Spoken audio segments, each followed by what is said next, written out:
Hey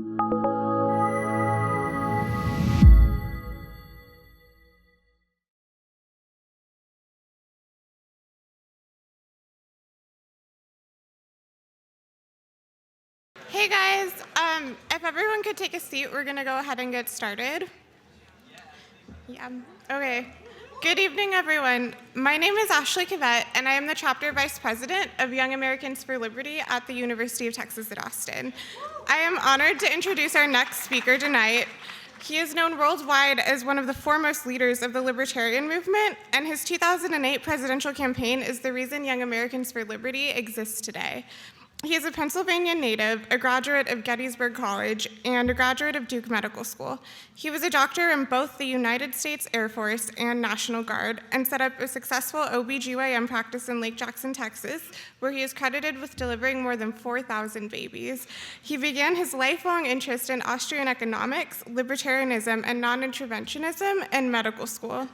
He has served as member of the U.S. House of Representatives in 1976, 1979 through 1985, and 1997 through 2013, where he won a reputation as the entirely principled member of the House, as well as an expert in economics, history, and political philosophy.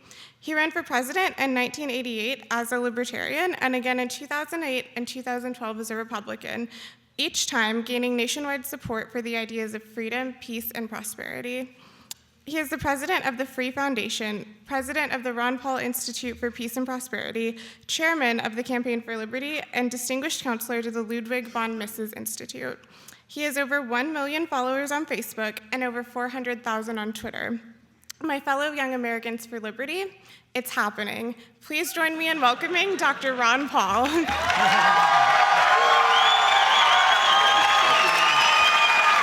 Thank you. Thank you very much.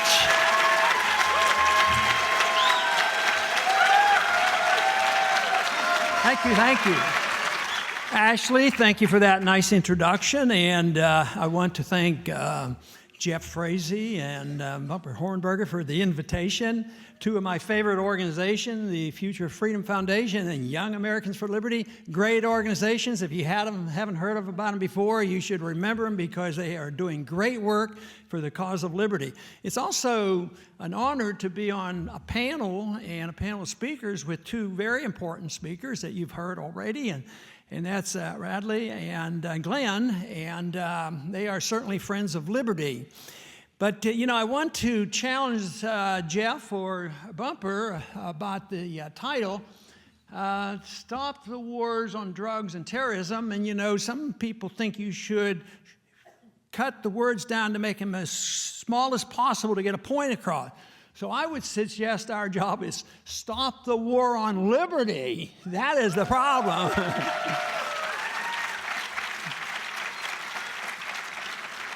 So if we could stop the war on liberty, we certainly would stop the war on drugs, we would stop the war on terrorism, we'd stop the war overseas, and we'd stop the wars in a lot of different places. But that's what we're suffering from, is the war on liberty, which has been ongoing for a long time. Certainly in the last 100 years, it's been a very, very deliberate war against liberty. And there are some days where I think that, that is mostly when I'm in Washington, I think we're totally losing. But when I come out and meet more people, meet groups like this, and go to the college campuses, I get enthusiastic because I do believe that there is a future for freedom and we are winning the war for liberty.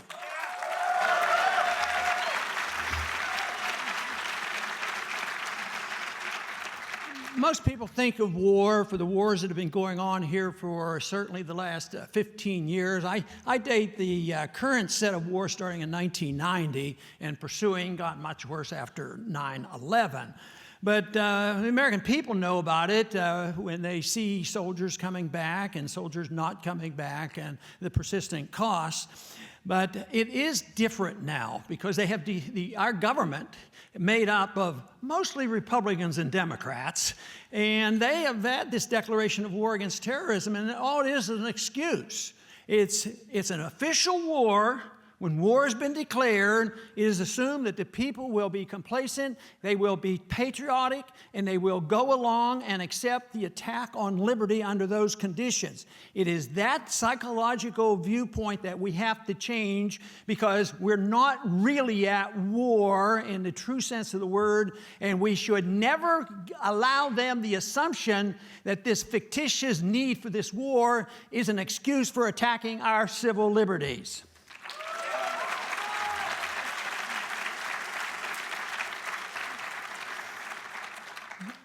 Certainly, 9/11 had a lot to do with our current events, and all of us remember that day very well.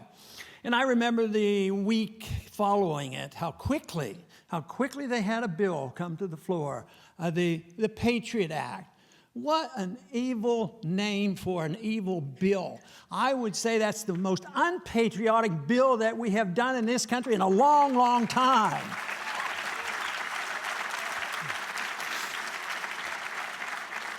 But you know, the amazing thing was the bill was already written. It had been around for a long time. But they sort of brought it to the floor rather quickly. No significant hearings in the committees, and it popped up on the floor the night before it was going to be voted on in the House, and it was being rushed through. And of course, it was passed overwhelmingly. And I remember very clearly sitting next to another member of Congress, and I was one of the small number of people, and guess what? I voted against that bill for sure. But I looked at the member next to me, and he was a nice guy, and he basically was conservative and didn't like big government. And he voted for it, of course. And I said, "Why are you voting for this?" And he says, "It's the Patriot Act." And I said, "Well, you know, there's a lot of bad stuff in there. We haven't even had a chance to read it." He says, I know. But he said, "You know, how am I going to go back after 9/11 and tell my people back at home that I voted against the Patriot Act under these conditions?" And I said, "I don't know how you do it, but you ought to. You know there's bad stuff in there, and that's your job to go back and explain your vote."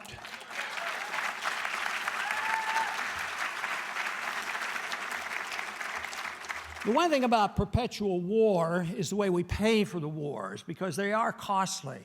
They're costly in so many ways. They're costly in the loss of our civil liberties, and that is perpetual. It's constant. They use it as an excuse. And this is the reason that government follows the old adage, especially our government now, that truth is treason in an empire of lies. And I think our former speaker, especially Glenn, knows exactly what I'm talking about, because you take an individual who should be heralded as a great hero, is now, by our government, saying, well, he's treasonous and he's not even allowed to come back to his country. So I would say that attitude is the wrong attitude. Government should be open, our privacy should be protected, and we should have the protection of our government, and we should expose them when they are the ones that are concealing the truth and exposing lies. We have it turned upside down. We defend the privacy of the government. At the same time, we don't do anything we protect the secrecy of our government. We don't do anything to protect the privacy of the individuals. And I understand there was a couple phrases in the Constitution that said it should be the other way around.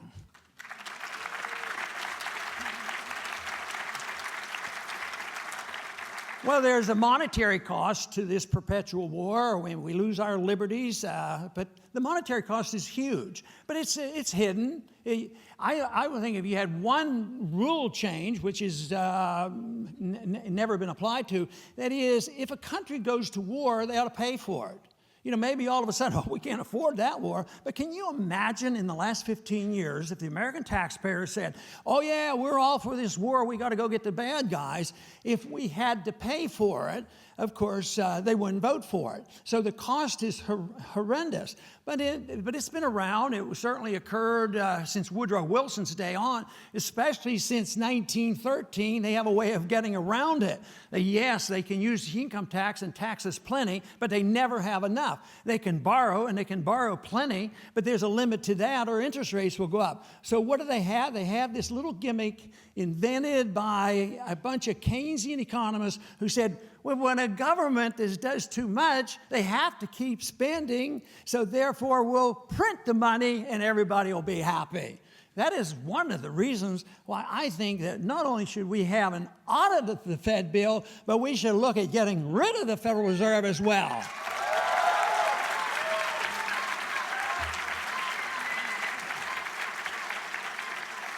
But there's tremendous costs that linger, and there have been statistics put out about our veterans that are suffering right now. It's not hundreds of billions of dollars. They're talking about trillions of dollars, and nobody knows how long this is going to last.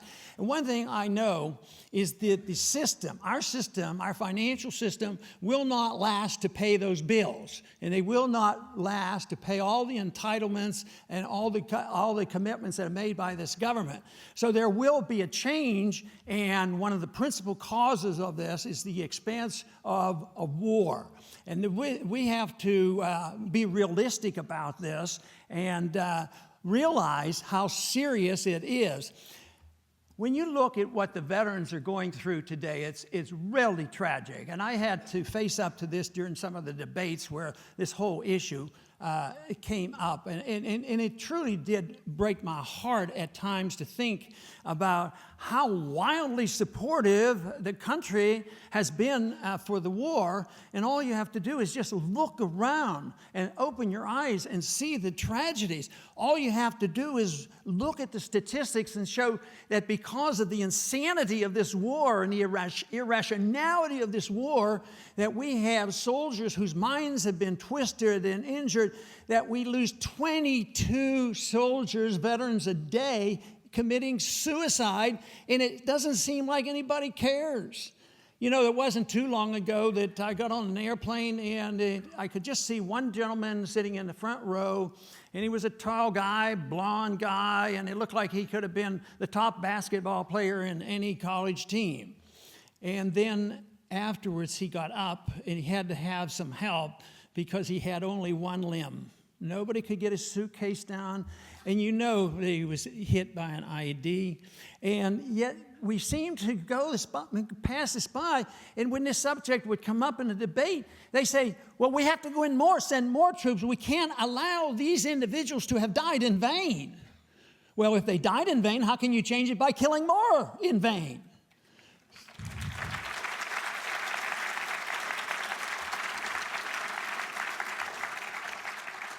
The real problem economics is not only the cost to all the taxpayers and to our economy, but it does drain out the wealth of the country.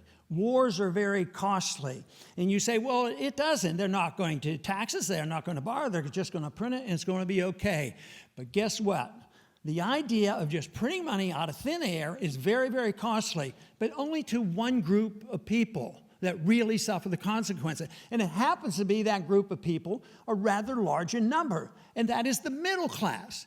Have you looked at the statistics that we have with us today? The middle class is shrinking. The number of people in unemployment, the working force, is smaller than it's been in decades because of the distortion in the economy. Real wealth has drained. And then we have our economic system all messed up with high taxes and regulations, that much of the money and investments go overseas, and it's a real mess, and this country is getting much, much poorer. But there's a certain group that just happens to be getting a lot richer.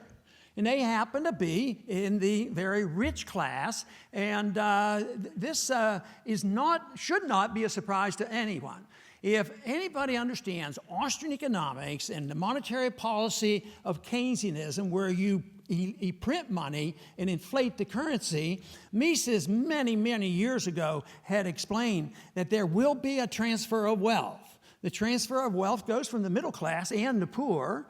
Sometimes the poor manages to hang on because they're on the receiving end as well. But the large productive middle class suffer the consequence, and the wealth is transferred to those who get to use the money first. And who gets to use it first? Well, there are bankers, they get to use it. Politicians get to use it, and governments get to use it to perpetuate, jobs that are totally unnecessary. So people have this money gravitates into this system, and lo and behold, just a few bucks gets into the hands of the military-industrial complex. Did you ever realize that? That ought to stop. They ought to pay the bills, and they shouldn't be on the gravy train by fighting undeclared, unnecessary wars that ought to be stopped and not allow war profiteers to benefit from it.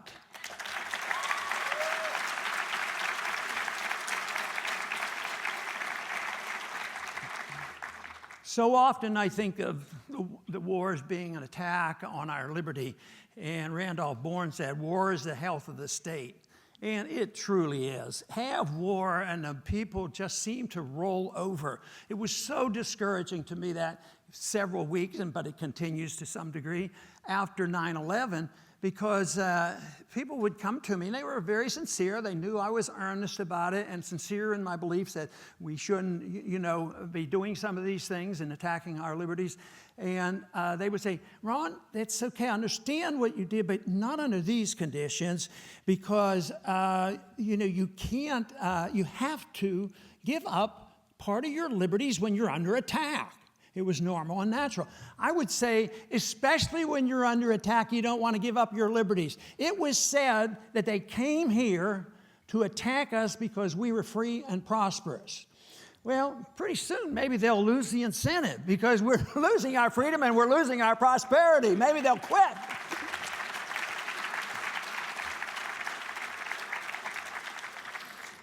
Today we have a foreign policy that I like to describe as schizophrenic.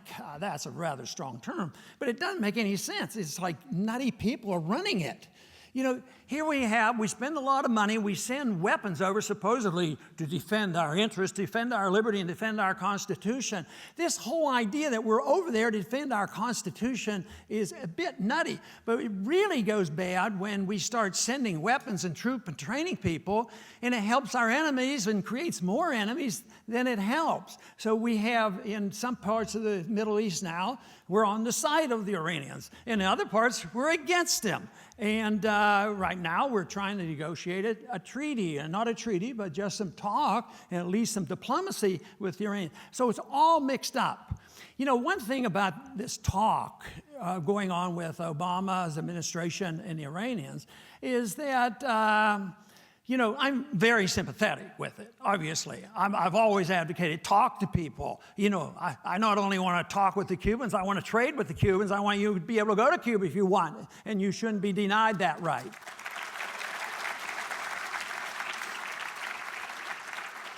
Richard Nixon was not the ideal of a president, and he ran into some problems. Actually, they're rather mediocre compared to some of the modern day presidents on what they have done. But when Nixon went and made that effort to talk to the Chinese, it turned out to be a great moment, the greatest moment of his political career. Because I remember very clearly in high school, the Korean War broke out. I remember World War I and World War II, not one. But World War II, but I remember all about it and the evils that came out of it and what Woodrow Wilson did and what the Versailles Treaty did. But World War II was over and everybody was happy. But here, just a few years later, in the early 50s, here goes another war in Korea. Did the Congress declare the war? Oh, no, we live in the modern age. This is a UN police operation. And, of course, tens of thousands of Americans were killed. And yet, finally, after years and years and decades of fighting and fuming with the Chinese, we finally say, maybe we ought to talk to each other. And they were not angels. They're still not angels. We're not angels. We ought to be able to talk to both people. So now, the odds of us breaking out, I hope I'm right on this, with the Chinese are slim to none. But it's because we trade with people. The founders were right about trade. You want friendship and trade. You want commerce with other countries, and you want honest friendship with countries, and you want to stay out of entangling alliances with all nations.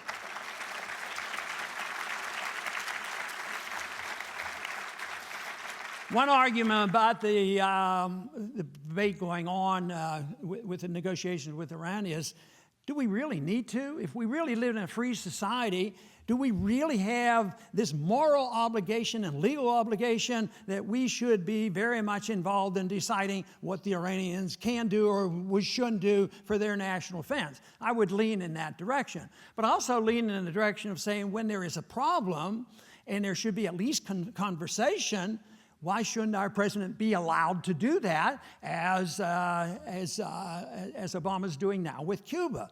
I think that is fine. But there's also explicit authority in the Constitution for oversight. The president just can't go off and have any old agreement and the Congress roll over. So I think the Congress has a point, that whatever you agree to, we want to review it.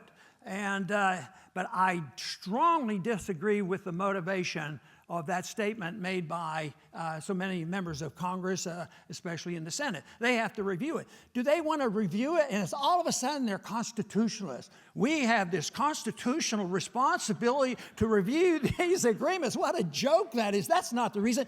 They're out to stop peace. They're terrified that peace might break out.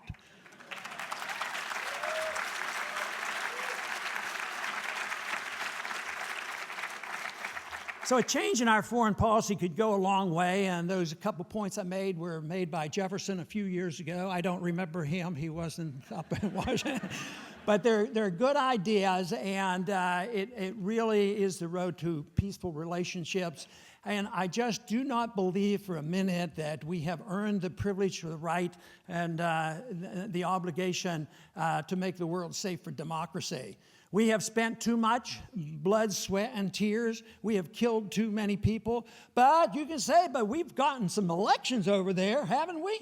Yeah, and they last for a year or two, and we don't like the guy that got elected, so we just go after him to get rid of him. So I would say that if the idea of a democratic election ever spreads, it has to be spontaneous. Now, I believe in American setting an example. I don't think we should spread our exceptionalism at the point of a gun, but just think of what it could be like if we had advanced the cause of liberty instead of setting it back from what was started with our revolution.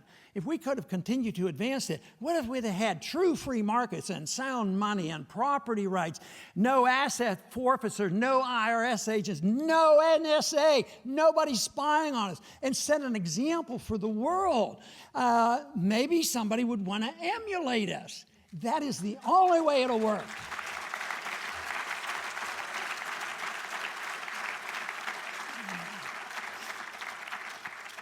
The wonderful thing for me about the solution for the problems we have, it can be found in emphasizing liberty. Stop the war on liberty, get people to understand what true liberty is all about, emphasize it, and move it in that direction. And this is where I become much more optimistic. I believe very sincerely that many people, especially in the young group, are waking up to this, and they realize what they're inheriting: a bad economic system, a silly, foolish foreign policy, and an attack on civil liberties that we ought to address. And they're waking up. But just think of what Jeff Frazee has done with Young Americans for Liberty. Hundreds and hundreds of chapters around the country, much bigger than Young Americans for Freedom once was, which was not true liberty even then. But now we have a group spreading this message around on campuses to the tune of thousands and thousands of people. That's where the answers are going to be found. Before the Depression, there was only talk about free markets and sound money and staying out of war. Both Wilson and even Roosevelt, keep us out of war, this sort of thing. And yet, in our universities in the 20s, you had plenty of people who were reading and discussing fascism and communism and socialism, and it was infiltrating into our system. And the Depression comes along, and they won out. They won the intellectual fight. But behind the scenes, the seeds were planted. And I don't believe things happen accidentally. I think they happen ideological reasons. And if the ideology is correct, eventually things will change, and that is what I believe is the only way you can bring about changes. In spite of the fact that I spent a year or two in Washington in politics, the pure political answer is not available to us. That is not the answer. We have to change the hearts and minds of people. We have to do it for a whole generation to believe and have confidence in what liberty is all about. Why? If you truly desire peace and prosperity, you have to look at this message about what individual liberty is all about.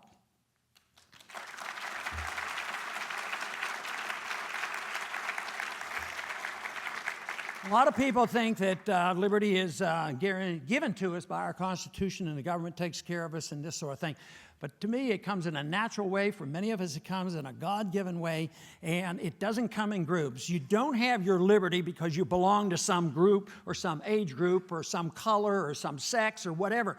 You have liberty because you're an individual, and no questions should be asked. And everybody should be treated exactly the same. And when they're mistreated, which we have done in this country plenty of times, you know, when we look at our history. But the answer cannot be a collective demand and say, well, I belong to this group and I was discriminated back there, and now you have to give me special benefits. That doesn't work. It's an individual thing. You have to have due process of law, and in many ways, our justice is not colorblind. There's too many ands, if, and buts, and we don't see the results. But this would go a long way to solving our problems if we could have this understanding. But I think the founders had a pretty good idea about that. But I think it's been we've been losing it. We have a 9/11, and people say, "Well, you got to give up your liberties to be safe. The government has to take over." Oh, we had a Great Depression, so maybe these free market people and the gold standard people were absolutely wrong. That's why we have to have somebody redistributing the wealth. Well, yeah, it lasts for a while. There's a lot of wealth to consume. But what we're facing today is the end stages of the consumption of the wealth that we have and destruction of the productive capacity of this country. And so therefore it will not be easy. But I'll tell you one thing that I believe with certainty, and that is if and when the economic crisis hits, if all our wealth was eliminated overnight, but we retained our liberty, and we had a government that protected our liberty and did nothing else, did not confiscate, did not force us to do things that we don't want, did not become the policeman, did not tell us what to do in our social life, did not tell us what to do in our religious life, did not tell us what to do in our economic life and how we spend our dollars. I believe that within a short period of time, we'd be back on our feet again.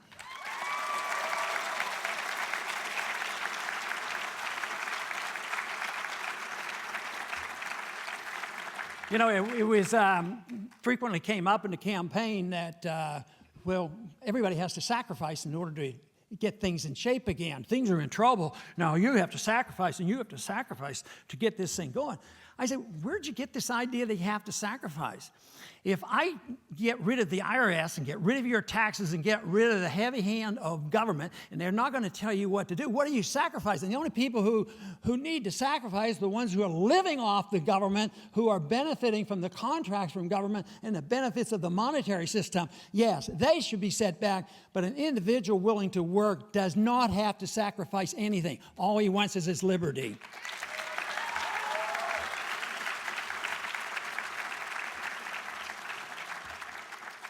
The basic principles of a free society are not complicated. Matter of fact, most people in the world in many ways accept it. Most major religions have always accepted it. And that is, you don't steal from people, you don't kill people. Love is a good idea. And yet, at the same time, we know that as individuals, we know that no matter what our condition is, that if we don't have a car, and we don't have a job, and we don't have medical care, We're entitled to it. Other people have it. We're entitled to it, so the government has to give it to me. I don't know where they get it, but they're magicians. And they're going to give me my job, they're going to give me my medical care and my education, and they will just be able to take care of me completely and totally. But the whole problem with that is somebody eventually has to pay for this, and they don't realize that, and it's the payment. But you know, the old Bastiat principle, I think, is so sound, and it's so clear cut. And Bastiat simply says that if you and I can't do it, and most religions recognize that we can't take it, from somebody else just because we need it. Need is not a right. Entitlement, because it's called an entitlement, doesn't make it a right. But all of a sudden, what you're not allowed to do, the politician is rewarded handsomely for doing it. The politician's rewarded. The bureaucrats are rewarded. The policing agents are rewarded. The military is rewarded. The banksters are rewarded. See, that's where the problem is. Governments should never be able to do anything that you're not allowed to do.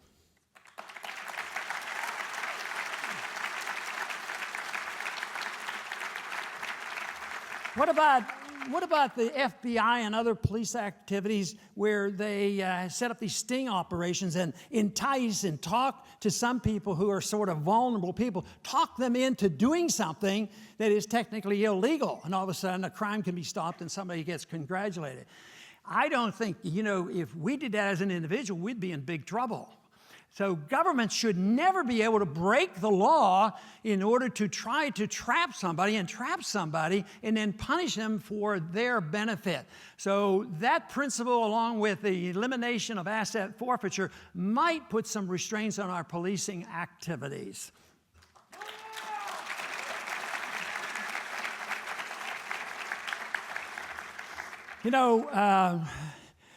The whole idea of restraining people is something that should be done, but the big question is how to do it. Now, things are a mess now. Radley has done such great work on the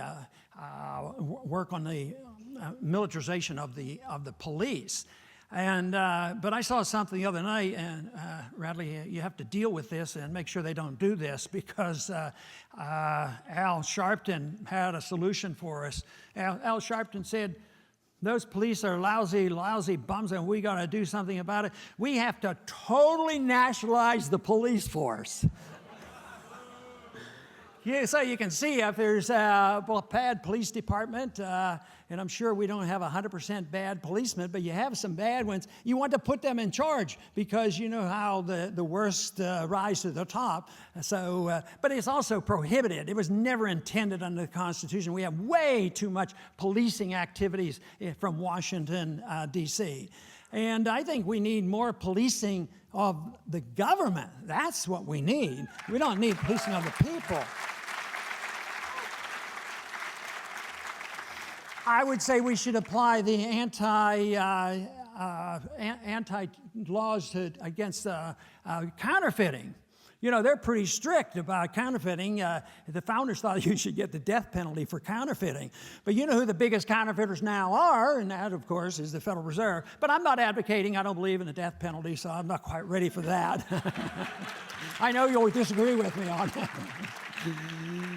So, but we do have to look at the Constitution, but we have to look at this more morally on what is right and what's wrong and what can work. And this whole idea of owning property, I think, is so important. I think all civil liberties can be defined through property. So property is a protection. So if you happen to be a religious person, it's that piece of property that protects you. If you happen to have a newspaper, that property protects you. And I think that individuals and property could solve all the problems of that we run into on the violation of civil liberties. The other thing about the understanding of liberty is I am convinced that if people would get together and understand this, that there would be a coming together.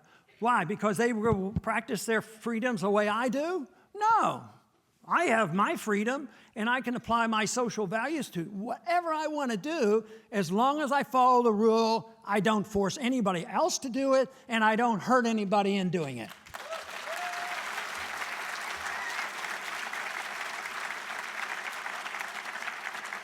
But why wouldn't that be so wonderful if you had, and it is true, it's been mentioned quite a few times that, these ideas do bring diversity together. People, I noticed that very frequently during the campaign, we had very, very diverse audiences, and it always cheered me up because I said, use your freedom. The only thing is you can't use force, but if you use your freedom in a way that hurts you, don't come to me and blame me and make me pay for your mistakes. And the other thing, for some, one group in politics that have trouble with this is they say, you mean all relationships should be voluntary as long as there's no force and injury? Yeah, that's right.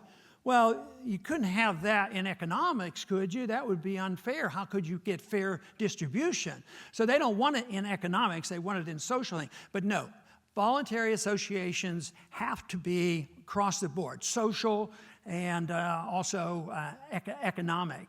But the liberal argues, well, there's always going to be people suffering. Who wants to see anybody suffering?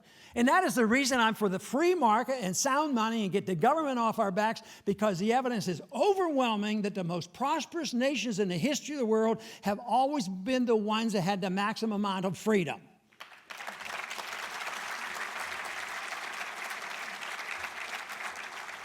And on the other side, the one side can't tolerate, some people who make money and therefore they want to have more fairness, even though they're making a mistake.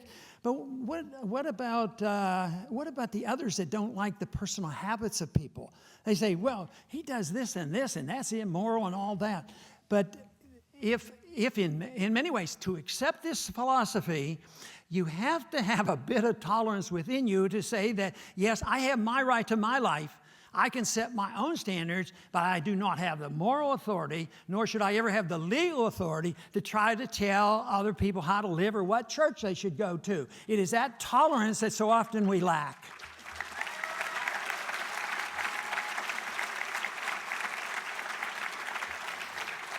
In Washington, it's frequently said that there's a mess up there.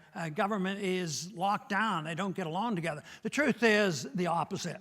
They get along way too well together because they have these omnibus bills at the end of the year, and about 20 people get together and they decide how the money's going to be spent and who gets what. So, yes, on the big stuff, they agree. They agree on the Federal Reserve. They agree on the IRS. They agree on taxation. They agree on Keynesian economics. And tragically, they agree on war. And so it's too much bipartisanship. When the liberty movement really makes grounds, the other day I was on a radio program and the host said, well, Ronnie, he says, do you think that the best thing for Republicans who believe in the freedom movement should get out of the party and go elsewhere to promote this? And I said, well, I don't even see it that way. Just like I indicated that in the Depression, the college people, the professors had taught all this baloney of Keynesian economics, so Republicans and Democrats, everybody endorsed it. The schools endorsed it, and the media endorsed it all. So if you have a true revolution, it's not going to be a Republican revolution. Matter of fact, they have some serious problems. And then you have to get it to be across the board. If people want to believe in liberty, understand civil liberties, understand the issues of war, understand the issues of money, then it has to be bipartisan, not bipartisan. It has to be nonpartisan. It has to include everybody. It has to include both parties. And now the biggest party are the independents, and they should. But we have to get their attention. And that is what's going on. And that's where I'm encouraged. I'm encouraged by what I hear and see around the campuses. And it's something dramatically different than even what it was when I first went to Congress, which was in 1976. I didn't stay all that time. I went back to medicine, didn't have much desire to be in politics. But believe me, there is a big difference now. And I think there's a reason, because we're all understanding that we're facing the end of an era, an end of a major era of a test, which essentially has been well over 100 years, testing big government, endless wars, and lack of respect for national sovereignty and independence. And the economy is in worse shape than anybody wants to admit. And this thing is going to fall apart as far as I'm concerned. And there has to be something to fill the void. And this is the job of those who get concerned, and those of you who are interested. You have a responsibility to do something about it for your own sake, for your family's sake, for everybody's sake, to find something to do. A lot of people who after I give a talk will come up and say, Ron, I agree with you. Tell me what I should do. And I say, do whatever you want. It's up to you.